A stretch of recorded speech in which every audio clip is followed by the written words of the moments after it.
This is Maureen Taylor, co-chair of your technology committee, and I'm here today with another video tech tip. Today, we have Dr.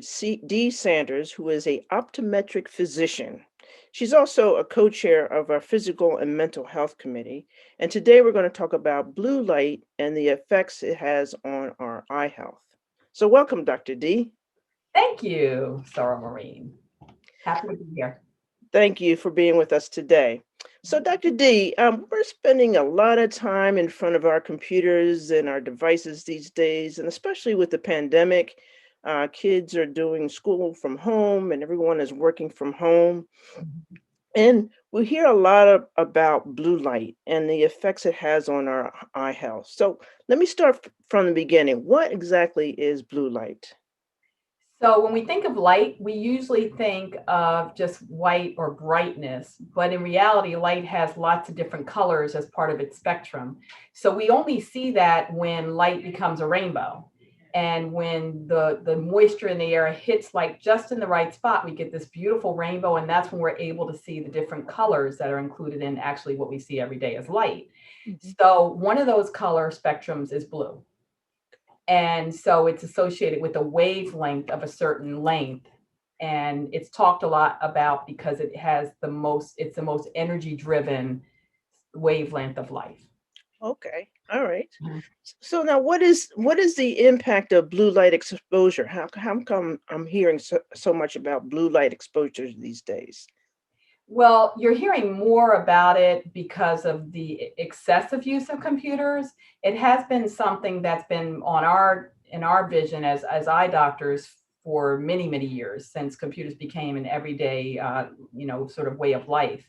But lately, it's been more because of people being home, quarantined. Even our meetings aren't being done in person. Our meetings are everything's on a computer device and excessive use of our phones and things like that. So we're getting more exposure to digital blue light. Okay, Yeah. okay.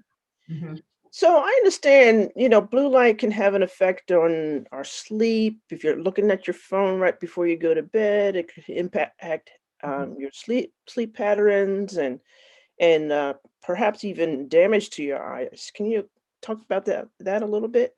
Sure. Let's talk about the damaging blue light in terms of structurally damaging blue light that can take place. The most concern about that comes from the sun. So Mhm. that's light that comes from the sun. It's there even on a cloudy day. It's there if you're skiing, and it's there if you're at the Caribbean. Mm. Um, it's just that intense sunlight that causes changes to the structures of the eyes, but it is sort of overrated in the sense that we used to think that something called macular degeneration, where you hear about people losing their central vision over time, that was caused from UV light, because blue light is considered ultraviolet light. And but now we know that that's not all there is to it. So Mm. while we do want patients to protect their eyes from the UV light, we know that that's not all there is to macular degeneration. It also causes cataracts.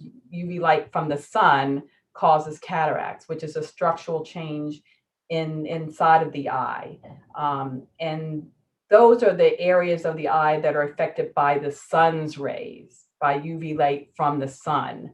That is 10 times more powerful than the light that we use from digital devices. Oh, okay. Yeah. So the light that we use from digital devices, that is not going to, there's no evidence that it's going to cause any structural changes to the eyes, not cataracts, not macular degeneration. But there is evidence that it causes stress. Okay. And yeah, one of the stress points that it can cause is a change in your what we call circadian rhythm. So every 24 hours is considered a circle in your body and in your brain. And so it caught because of the eye's strong connection to the brain, it has nerves, and the nerves are connected to the brain. And embryologically, before we're born, the eye is actually an extension of the brain. And so it has a strong connection to the brain. One of those connections has to do with our circadian rhythm and melanin and things like that. Well, that's what we need when we go to sleep. We need that circadian rhythm to be kept intact. And so it's recommended that patients shut down their digital electronic devices 2 hours prior to sleeping. Okay. Now, how many of us can actually manage to do that? I don't know, but that is what we recommend. I particularly, though, stress that with young people, because if they, there's also a tie in to lack of sleep and how that ties into depression. And depression is more likely to show up in our young adults when they're off to college around 21 years old. So I'm real careful, even before COVID, to make sure that parents are aware that their kids need to start shutting down, that they need to be trained before they leave the house to shut down those devices 2 hours before they intend to sleep. Because we don't want them away from home and start to deal with they can't sleep now, and then they're depressed and they're lonely or other things. We want to make sure that we try to get our kids to shut down their devices 2 hours before they go to sleep, even if it means that we need to put a TV in their room so they can watch TV, because that's further away at least. Oh, okay, that's interesting. So I've seen in the pharmacy and things like that, special glasses for blue light exposure. Is that worth it? Are those things worth it, or is it more focused on the stress that we have to manage that? So I'm glad you said that, because I realized I also forgot to say that one of the other things is just stressful when we use computers, right? So that's where the idea of having a blue blocker lens can be helpful. We do know that blue blocker lenses work in the sense that they're blocking blue light. So they're blocking that wavelength of light. Okay. We do know, and I do recommend it for all of my patients, because since we know that it's blocking the light that is causing a little bit more stress on our eyes, it makes sense to get it. Okay. Okay. You can get it by way of a blue blocker lens, which should be an optical quality lens. So it shouldn't be something you get from the pharmacy. I wouldn't get it from the pharmacy, Okay. as any more than I would get a good pair of sunglasses that have UV protection for the sun from the pharmacy, because there's no regulation on them saying that that works. Right. So Right. the only way that that's regulated is through people that are licensed to get, they have to tell the truth because they're licensed to dispense and manufacture glasses. Those are the opticians, the people who make the glasses, wherever you get your glasses from. Then you can be sure if they say it has UV protection, it does. If it says it has blue blocker, it does. So you want to get it from those sources. And what I do is on my prescriptions, I write down that I want the patient to have a blue blocker. Now, one more thing. When you go out in the sun and you want the lens, your eyeglass to turn dark like a sunglass, you can Yes. get something called a transition lens. Oh. And I like it a lot because it can cut down on migraines as well, Mhm. because migraines are often stimulated by light, and you cut down on that. Oh, I forgot to put on my sunglasses before I left the car, right? So transition lenses also happen to have a factor in them that blocks blue light. So Oh. actually, if you have a transition lens, you don't really need to get a blue blocker. You already have it. Oh, I have transition lens, so Okay, so you're set. I'm Yeah. good. Okay, good. All Mhm. right. Well, does blue light affect everyone in the same way? What about children, for example? So children, does it affect everyone in the same way? That's an interesting question. It has the same intensity because it has the same wavelength, no matter whose eye it's going in. But whether or not how it's going to affect that patient's day, that varies. Mm, Okay. okay. So, for instance, a child who is in front of electronic devices like they are for all of their learning now, more concerning, because their eyes are still in the process of developing, and their prescriptions will still be developing potentially up until they're 21 and sometimes a little bit older. And so we want to do all we can to support comfort when they're seeing distance, when they're reading. What do they need to make their eyes most comfortable, so that there isn't any additional stress to the eye that can therefore trigger more nearsightedness or headaches, Oh, and or even, of course, lack of comprehension.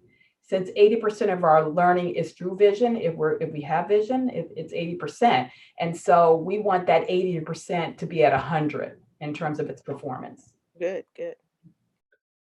So, Dr. D, this is great information, and we're going to have another section, another tech tip to talk about how to adjust our phones and our computers to reduce blue light. But maybe before we close, you can talk about maybe some good tips on how to eliminate stress and eye strain and things like that.